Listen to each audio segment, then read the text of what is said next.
Para a nossa reflexão de hoje, eu gostaria de convidá-los para abrirem suas Bíblias no livro de Neemias, capítulo de número 4. Neemias, capítulo de número 4, será o texto de nossa reflexão.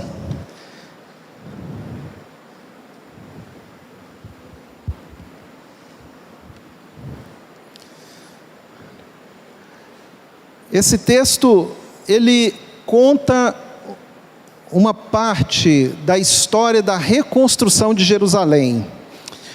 Os muros de Jerusalém, no passado, na antiguidade, eles foram derrubados aproximadamente 3 vezes. Foram destruídos os muros, por conta de algumas guerras que surgiram ali com povos muito poderosos. Esse contexto se dá quando a Babilônia havia tomado todo o território de Israel. Cai o reino do sul, cai o reino do norte, e agora os babilônicos tomam conta de toda a região. Por que os muros foram derrubados? Os muros de Jerusalém foram quebrados. Porque os reis que estavam ali na época, por volta do ano 598, o rei Joaquim, eles tentaram fazer aliança com o Egito para poder vencer, para suportar as investidas da Babilônia. Nós estamos vendo no contexto atual esses rumores, não é? Que acontecem lá na Europa com a guerra da Ucrânia. Então, quando você liga a televisão, você já tem ali uma noção do que está acontecendo ali, os blocos, não é? Tentando se fortalecer e causando ali as guerras, né? Causando aquela guerra entre a Rússia e a Ucrânia. Então, segundo algumas interpretações, a Ucrânia está sendo bombardeada porque ela queria fazer parte da OTAN, a aliança que é liderada pelos Estados Unidos. Bom, isso aqui não é nenhuma aula de política, né? Então, podem haver aí variações, informações diversas, mas basicamente seria isso. Agora, eu queria que você pensasse comigo, assim como hoje a gente vê pela televisão, toda aquela tragédia, aquela destruição, tente entrar nesse contexto também de Israel. Ontem eu estava conversando com um amigo que mora no estado de Goiás, e ele falava o quanto que ele fica triste, né, e ao mesmo tempo irritado com tudo isso que está acontecendo lá naquela região da Ucrânia. E realmente mexe, né, com as emoções, mexe com as pessoas, causa uma revolta muitas das vezes, enfim. E guerras acabam terminando em muitas mortes, né? E tudo isso, acho que o que mais marca é a morte de indefesos, né? Crianças, idosos, a dificuldade que esse povo está passando. E a gente vê aquilo pela televisão e o coração da gente acaba se condoendo também, não é? Afinal, nós seres humanos, nós compartilhamos da dor de outros seres humanos, não é? Bom, por conta então dessa tentativa de aliança de Jerusalém, da região de Israel com o Egito, para resistirem à Babilônia, a Babilônia vai lá e definitivamente destrói Jerusalém, destrói os muros. Uma das características daquela guerra, os babilônicos tinham essa marca, era espalhar o povo conquistado. Então eles pegavam grupos de pessoas e deportavam. Vocês se lembram muito bem da história de Daniel, que foi deportado com seus amigos para a região da Babilônia, não é? Então as pessoas são misturadas, os povos alcançados, os povos que são feitos escravos, não é? Eles são misturados entre si. Então você tem agora em Jerusalém gente que é de origem árabe, gente da origem de Israel, você tem gente amonita, e você vê então dentro de Jerusalém essa mistura de pessoas, não é? A cidade está em ruína, mas não só a cidade, mas o que ela representava, porque Jerusalém, na antiguidade, no meio do povo de Deus, representava a presença de Deus ali, o templo, não é? O próprio templo de Jerusalém era isso, era a presença de Deus no meio do povo. Sabemos do caráter didático dessa representatividade naquele tempo, na antiguidade, que tudo isso hoje acabou mudando, não é? Então, pensando dessa forma, o que é que foi destruído no meio do povo? Foi destruído a referência deles com relação ao Senhor. O profeta Isaías havia indicado várias falhas de adoração e de culto que havia no meio do povo. Por exemplo, os desvios espirituais e doutrinários do povo. O profeta Isaías, ele avisou muitas das vezes, os profetas falavam muito disso, apontavam os erros, porque os povos constantemente assediavam Israel, e Israel acabava se contaminando com os cultos, chamados cultos pagãos. E essa foi uma das causas de Deus permitir a Babilônia, e depois o Império Assírio, que foi ainda mais devastador, a destruir Jerusalém. Todo esse sofrimento de Jerusalém tinha uma causa espiritual. E é isso que os profetas, e é isso que nós, como povo de Deus, devemos examinar nesse contexto e devemos trazer para o nosso coração. O capítulo 4 nos mostra o momento em que Esdras e Neemias estão reedificando os muros. São dois servos do Senhor que se colocam nesse trabalho de reedificar os muros e mais tarde reedificar o templo. Neemias era um copeiro do rei, ele era um homem de confiança do rei Artaxerxes. Era aquele homem que bebia primeiro o vinho para ver se não estava envenenado. Então o rei confiava a sua vida àquele homem. E conta aqui a história nos capítulos 1 e 2, que certa vez Neemias, que tinha essa função, chega na presença do rei, e pela primeira vez ele chega com a cara triste. Isso era proibido, chegar na presença do rei com a fisionomia entristecida, chateado. E o rei então olha para ele e pergunta o que é isso, o que está acontecendo com ele. E ele mesmo relata no texto que ele ficou com muito medo naquele momento, com medo do rei. Essas pessoas eram pessoas extremamente exigentes e poderosas, e ele ficou com medo daquela situação. Então ele relata para o rei que a cidade dele estava em ruínas, que os muros estavam quebrados e as portas queimadas, e o povo de Israel que ali morava passava por terríveis tribulações, fome, dificuldades. Então o rei, depois de ouvir tudo isso, autoriza Neemias que vá em Jerusalém e reconstrua os muros, e traga um pouco de conforto e esperança para o povo de Jerusalém que morava ali, né? O povo de Deus que morava ali ainda naquela região, que restaram ali, né? Então nós estamos agora no momento em que Neemias começa a obra, mas 3 homens se opõem a ele, e em especial Sambalate, conhecido como Horonita, e Tobias, que era um oficial amonita. Esses 2 homens principalmente não gostavam da ideia do povo de Israel viverem bem, receberem aquela atenção. Então eles vão fazer de tudo para impedir a reconstrução da cidade. Eles vão fazer de tudo para que as coisas ali voltem a melhorar. E vão para cima mesmo de Neemias e vão fazer tramas. E nós vamos ver essa história agora e qual o significado espiritual dela. Portanto, eu quero convidar você a ler comigo o capítulo de número 4. Diz assim o texto: tendo Sambalate ouvido que edificávamos o muro, ardeu em ira, e se indignou muito, e escarneceu dos judeus. Então falou na presença de seus irmãos e do exército de Samaria, e disse: que fazem estes fracos judeus? Permite-lhes a isso? Sacrificarão? darão cabo da obra num só dia? Renascerão? Acaso dos montões de pó as pedras que foram queimadas? Estavam com ele Tobias, o amonita, e disse: ainda que edifiquem, vindo uma raposa, derribará o seu muro de pedra. Ouve, ó nosso Deus, pois estamos sendo desprezados.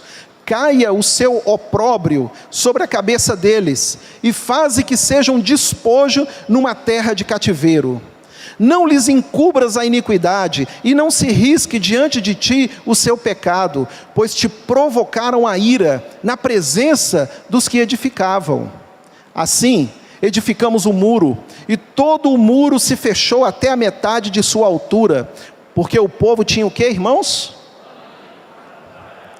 Mas ouvindo Sambalate e Tobias, os arábios, os amonitas e os asdotitas, que a reparação dos muros de Jerusalém ia avante e que já se começavam a fechar-lhes as brechas, eles ficaram sobremodos irados. Ajuntaram-se todos de comum acordo para virem atacar Jerusalém e suscitar confusão ali. Porém nós oramos ao Senhor nosso Deus, e como proteção pusemos guarda contra eles, de dia e de noite. Então disse Judá: já desfaleceram as forças dos carregadores, e os escombros são muitos, de maneira que não podemos edificar o muro. Disseram, porém, os nossos inimigos: nada saberão disto, nem verão, até que entremos no meio deles e os matemos, assim faremos cessar a obra. Quando os judeus que habitavam na vizinhança deles 10 vezes nos disseram: de todos os lugares onde moram, subirão contra nós. Então eu pus o povo por famílias nos lugares baixos e abertos, por detrás do muro, com as suas espadas e as suas lanças e os seus arcos. Inspecionei, dispus-me e disse aos nobres, aos magistrados e ao resto do povo: não os temais, lembrai-vos do Senhor, grande e temível, e pelejai pelos vossos irmãos, vossos filhos, vossas filhas, vossa mulher e vossa casa. E sucedeu que, ouvindo os nossos inimigos, que já o sabíamos, e que Deus tinha frustrado o desígnio deles, voltamos todos nós ao muro, cada um a sua obra. Daquele dia em diante, metade dos meus moços trabalhava na obra, e a outra metade empunhava lanças, escudos, arcos e couraças, e os chefes estavam por detrás de toda a casa de Judá. Verso 17, olha que curioso. Os carregadores, que por si mesmos tomavam as cargas, cada um com uma das mãos fazia a obra, ou seja, carregava as coisas, carregava as pedras, os tijolos, e com a outra mão ele segurava a arma. Os edificadores, cada um trazia sua espada na cinta, e assim edificavam. O que tocava a trombeta estava junto de mim. Disse eu aos nobres, aos magistrados e ao resto do povo: grande e extensa é a obra, e nós estamos no muro, muito separados, longe uns dos outros. No lugar em que ouvirdes o som da trombeta, para ali acorrei a ter conosco. O nosso Deus pelejará por nós. Você repete essa frase? O nosso Deus pelejará por nós. Assim trabalhávamos na obra, e metade empunhava as lanças, desde o raiar do dia até o sair das estrelas. Também nesse mesmo tempo, disse eu ao povo: cada um com o seu moço fique em Jerusalém, para que de noite nos sirvam de guarda, e de dia trabalhem. Nem eu, nem meus irmãos, nem meus moços, nem os homens da guarda que me seguiam, largávamos as nossas vestes. cada um se deitava com as suas armas à sua direita. Vamos orar? Obrigado por essa noite maravilhosa na tua presença, Senhor amado. Nós te agradecemos porque estamos aqui congregando, ouvindo a tua palavra, nos animando na fé, nos fortalecendo para a obra que o Senhor tem nos confiado.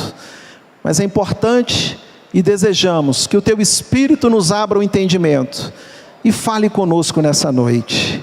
Abençoe o teu povo, abençoe a tua igreja, nos faça desenvolver cada vez mais confiança no poder do Senhor, na graça do Senhor, nos propósitos que o Senhor tem para nós.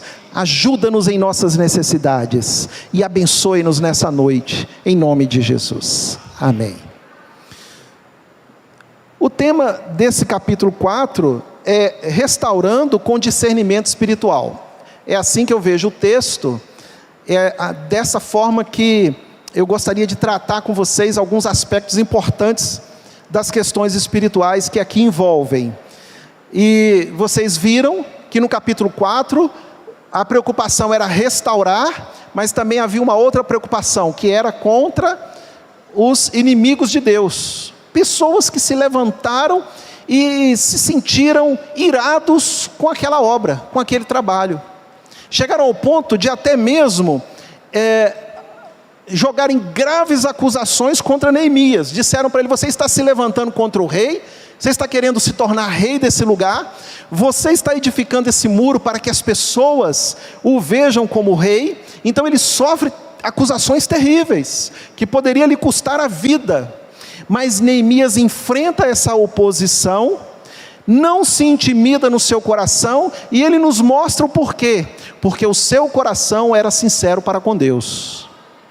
Os versos de 1 a 4 vão mostrar esse diálogo dele em oração ao Senhor. A maneira como ele, então, vê toda essa situação. O verso 4 ele diz assim: ouve, ó nosso Deus, pois estamos sendo desprezados. Estão insultando o nome do Senhor, estão insultando o poder do Senhor. Caia o seu opróbrio, ó Deus, sobre a cabeça deles. O que eles estão fazendo com o nome do Senhor, que recaia sobre eles. E Neemias então se enche desse espírito de discernimento e roga a Deus para que, na verdade, Deus venha a prevalecer a obra dele. Então a gente percebe aqui primeiro que Neemias, ele enfrenta essa oposição, ele enfrenta essas acusações que são graves contra ele, perigosas até para a sua própria vida, e ele não se intimida, porque o coração dele está firmado no plano e no propósito de Deus ali, de restaurar aquele lugar, de restaurar aqueles muros, de restaurar aquela cidade, porque havia toda uma representatividade, havia muito mais do que o aspecto físico de ter uma cidade reconstruída. Aquela cidade reconstruída significava a presença de Deus no meio deles, significava que o povo estava novamente ativo em sua devoção, em sua adoração ao Senhor. Era necessário fazer isso. Aquele povo precisava desse estímulo, aquelas pessoas precisavam ver que Deus estava com elas, que Deus estava dando a elas uma nova esperança, tempos novos. Mas como fazer isso diante de oposição? Mas como fazer isso diante de gente poderosa? Pois eram pessoas oficiais do próprio Império Babilônico, mas que pertenciam a outras culturas e que não entendiam aquela fé. Pelo contrário, se iraram e se enciumaram e foram contra o homem de Deus e contra os filhos do Senhor. Então Neemias, ele ali, buscando esse discernimento, essa ajuda, esse poder de Deus sobre a sua vida, ele persevera, ele segue. E nessa restauração e nesse discernimento espiritual, então ele passa a conduzir pessoas que se animam para o trabalho. E pessoas que ansiavam também por essa restauração. Tinha gente ali dentro que queria ver aquela cidade reconstruída. Mas não só a cidade, mas a cultura do povo de Deus. Os cultos de Deus. Lembra da época da pandemia, quando a igreja estava fechada?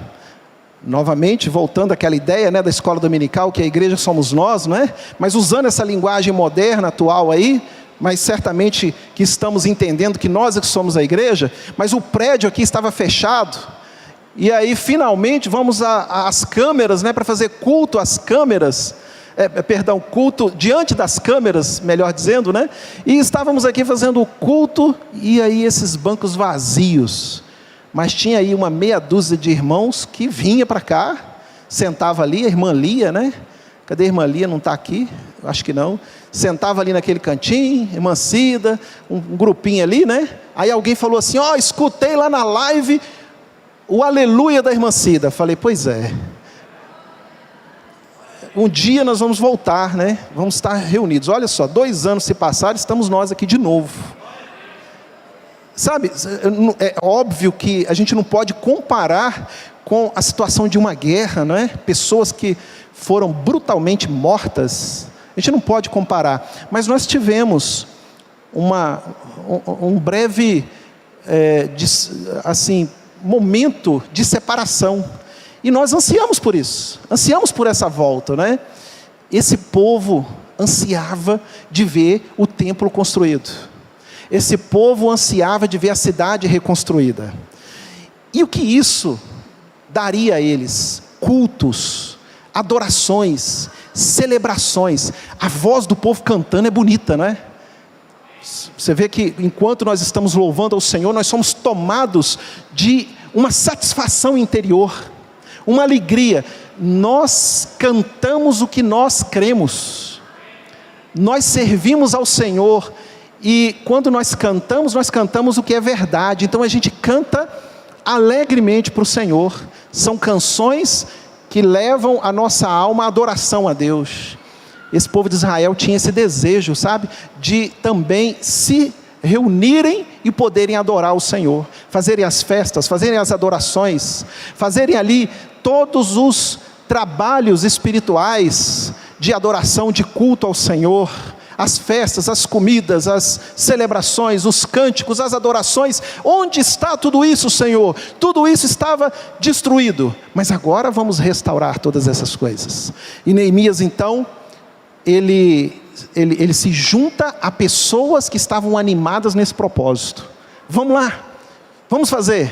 E um grupo animado com ele então, vai ansioso para reedificar a cidade do Senhor. Reedificar a cidade, reedificar os muros, reedificar o templo, significa também reedificar a adoração a Deus, os cultos ao Senhor, a busca ao Senhor. Mas a oposição cresceu. Contudo, Neemias e os filhos de Deus se colocam a orar por aquela obra que estavam fazendo. Os versos 8 e 9 mostram a atitude. A oposição cresce, mas eles se colocam em oração. Por quê? Porque aquela guerra não podia ser vencida com armas, e nem com força, e nem com violência. Aquela guerra só Deus podia resolver. Só Deus podia colocar a mão, porque eles eram pessoas extremamente inferiores no aspecto militar. Só Deus podia colocar a mão, e só Deus podia frear aquele mal. Então eles oram ao Senhor. Verso 8: ajuntaram-se todos de comum acordo para virem atacar Jerusalém e suscitar confusão ali. E é interessante, né, que essas pessoas, elas vão contra o próprio rei Artaxerxes, que tinha autorizado a reconstrução.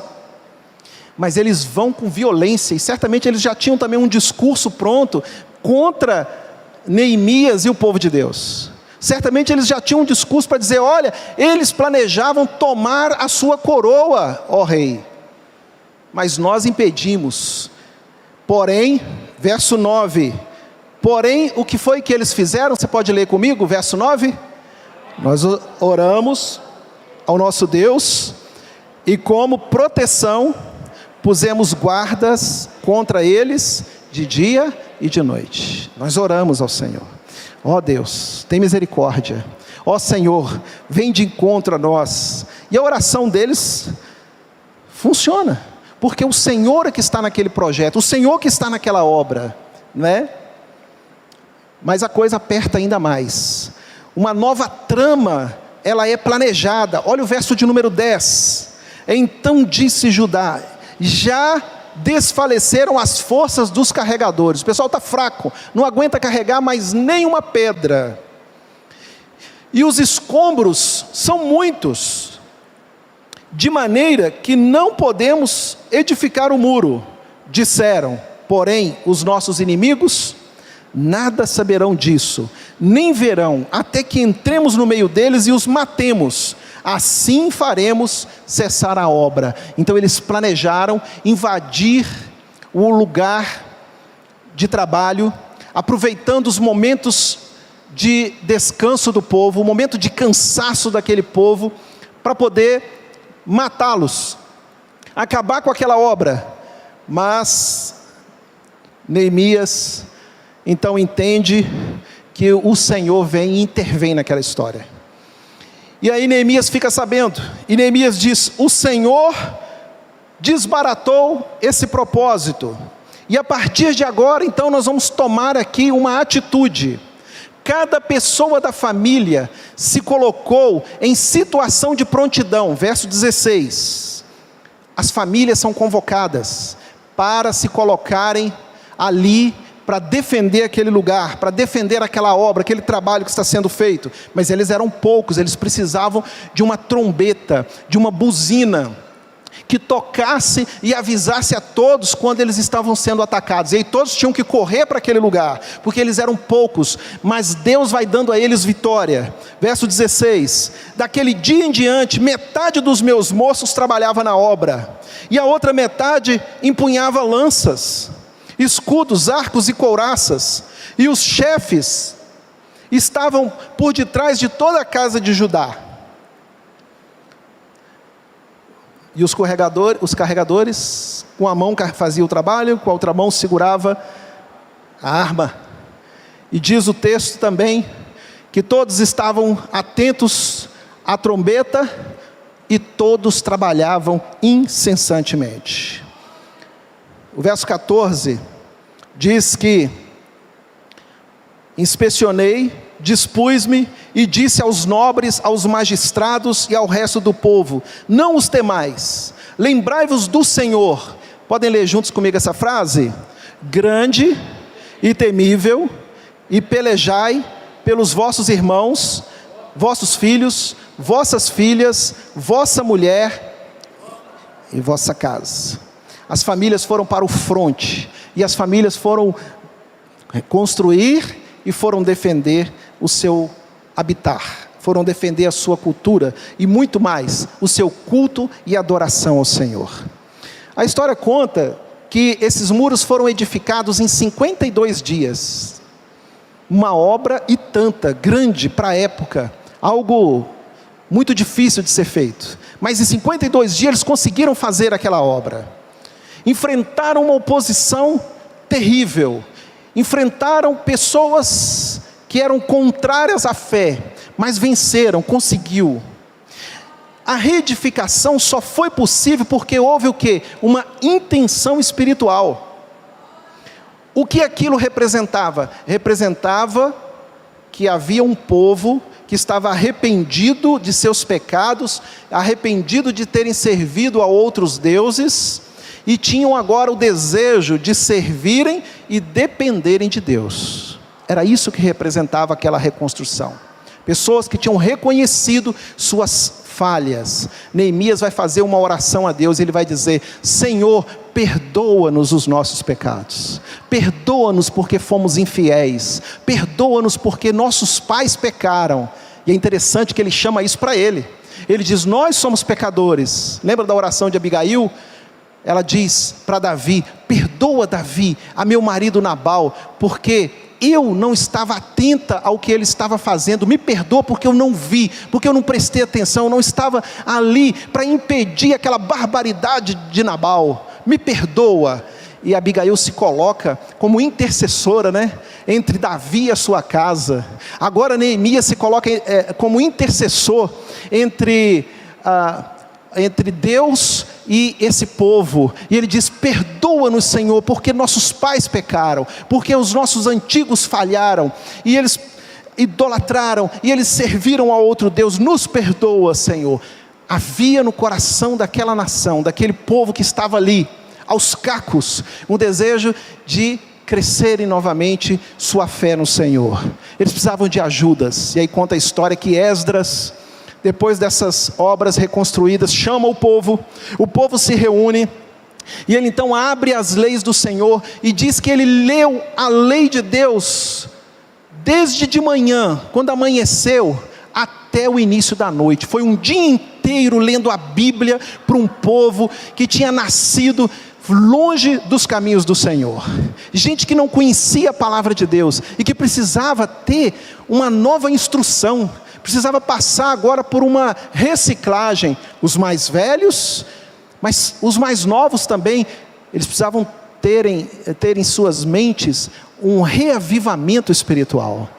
E o reavivamento chegou para eles, porque eles quiseram aquilo, e Deus foi dando, e Deus foi abençoando, e Deus foi concedendo a eles. Quando você chega no capítulo 5, desse mesmo texto de Neemias, você vê ali, Neemias chamando a atenção dos nobres, o pessoal que estava no poder, dentro daquela cidade devastada.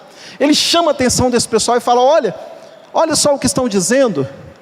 Disseram que vocês oprimiram eles, inclusive gente que era de casa. Vocês se deixaram envolver. Há uma denúncia no capítulo 5 contra a exploração. As mulheres reclamam, né?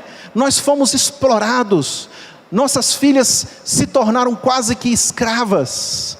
Então há uma denúncia de corrupção para Neemias, e ele vai lá e chama a atenção daqueles líderes que estavam ali. O que é que vocês fizeram?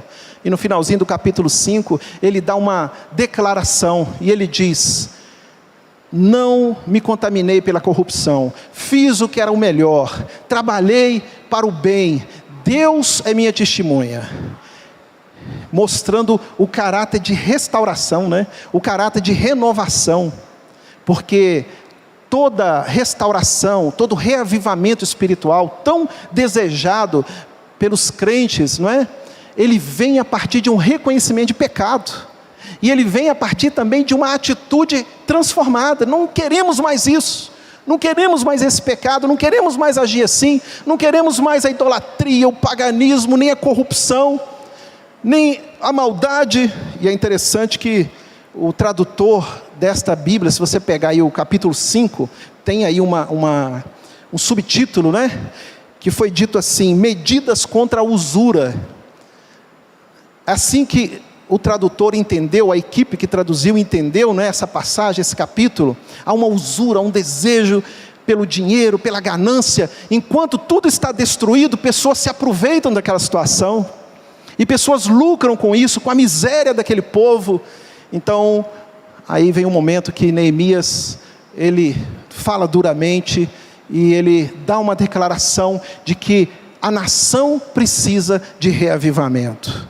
Neemias agiu com honestidade. Capítulo 5, verso 15, a gente vê isso, quando diz assim no verso 15: mas os primeiros governadores que foram antes de mim, oprimiram o povo e lhe tomaram pão e vinho, além de 40 siclos de prata. Até os seus moços dominavam sobre o povo, porém eu assim não fiz. Por causa de quê? Do temor de Deus. Olha o caráter de um homem santo, olha o caráter de um homem que serve a Deus. Ele tem medo de quem? De Deus. Ele não tem medo dos homens, porque Deus é aquele que vê em secreto. E Davi disse isso, né? Para onde, Senhor? Me ausentarei da tua presença. Se eu subo lá em cima, né?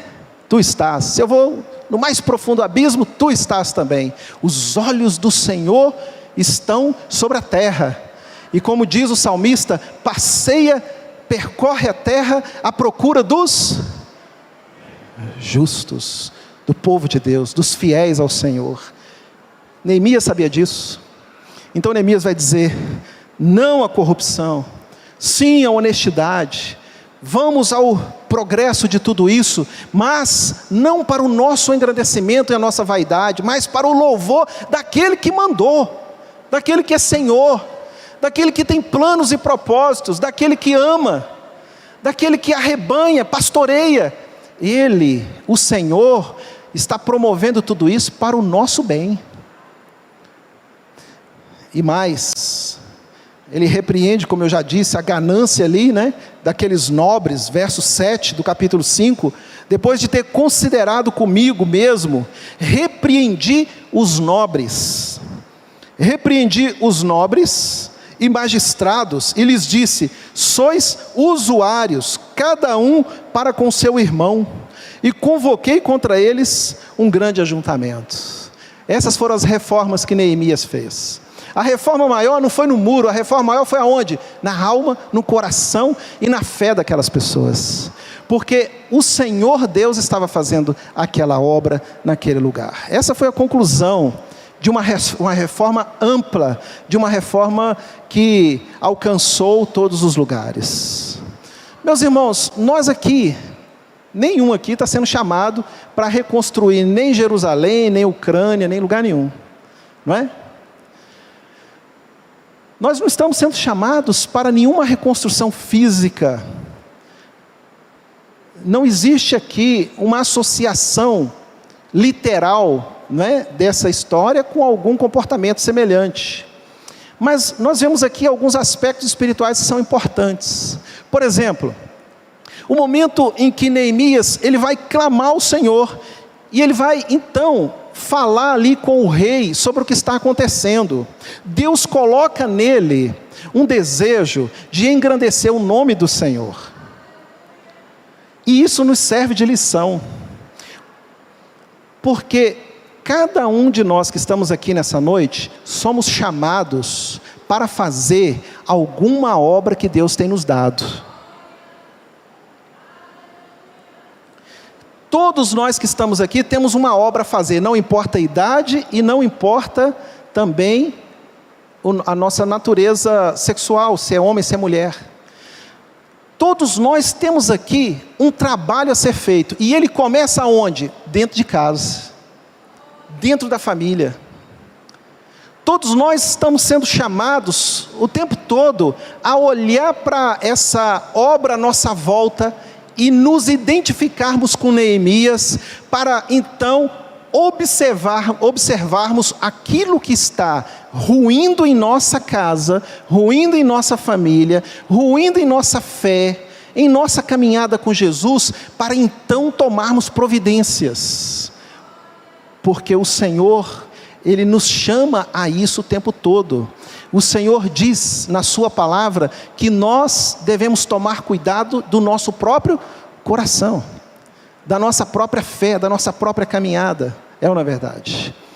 Quando o apóstolo Paulo ele fala para a igreja lá de Corintos, lá no capítulo 7, onde ele fala, quando ele fala para casais, homens e mulheres, então ele diz que homem e mulher são uma só carne, como foi feito no início, o ideal do Senhor, não é verdade? Quando nós lemos as cartas de Pedro, e Pedro vai dizer aos homens: vivei a vida comum do lar.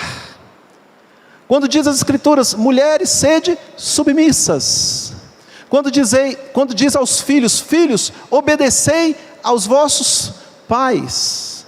O tempo todo, as escrituras nos chamam para que a gente observe as brechas nos muros de nossas casas, de nossas famílias, de nossas vidas. A gente precisa estar atento a essas coisas. A maior obra que o Senhor tem nos chamado é a obra da nossa salvação, é crer com humildade, é servir ao Senhor. E a segunda obra é guardar a nossa casa, guardar a nossa família, contra o quê? Contra quais investidas? Do maligno.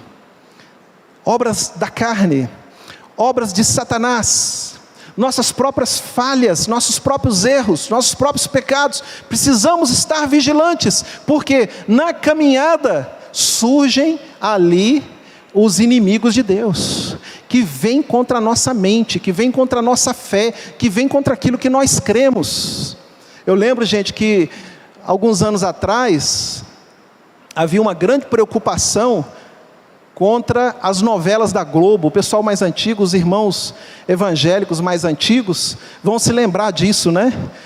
As novelas, elas eram promíscuas, e aí havia aquele cuidado, né? Não podia ligar a televisão quando tinha criança, porque as cenas eram terríveis. Hoje não se fala mais isso, por quê? Porque a preocupação agora não está sendo mais a televisão, a preocupação agora está sendo o quê? Celular, internet. Cada vez que passa, parece que o inimigo ele vai alcançando mais força contra os filhos de Deus. Você já reparou isso? E eu pergunto a você, onde nós vamos morar para evitar tudo isso? Vamos fazer o seguinte, vamos alugar alguns ônibus então, e vamos sair todos de Montes Claros, e vamos então morar numa vila, e lá nós vamos cortar a internet de todo mundo. Resolve? Não resolve. Se o coração não estiver aqui dentro impactado, o resto não muda. Mas quando aqui dentro está fortalecido, quando aqui dentro está apegado ao Senhor, quando a renovação, né? O avivamento começa em mim, então o mundo não consegue me atingir. Ele até tenta, mas ele não atinge.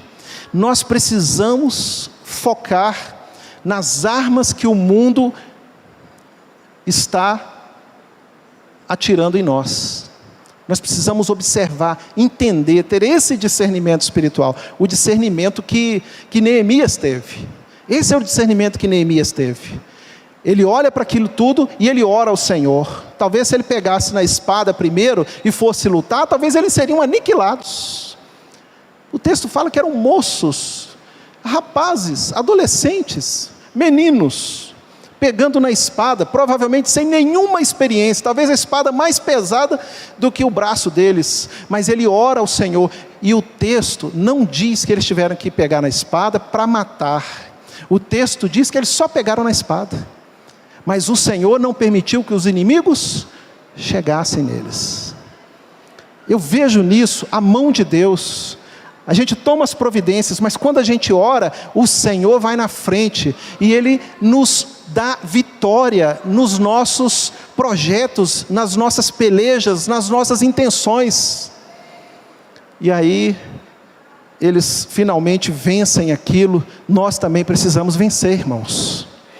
Nós também precisamos vencer. Nós precisamos também entender qual a obra que o Senhor tem nos chamado, e então pensar, isso está glorificando a Deus? Isso está engrandecendo o Senhor? O que eu quero fazer, o que eu estou fazendo, a minha casa está engrandecendo o Senhor? Essa é a preocupação.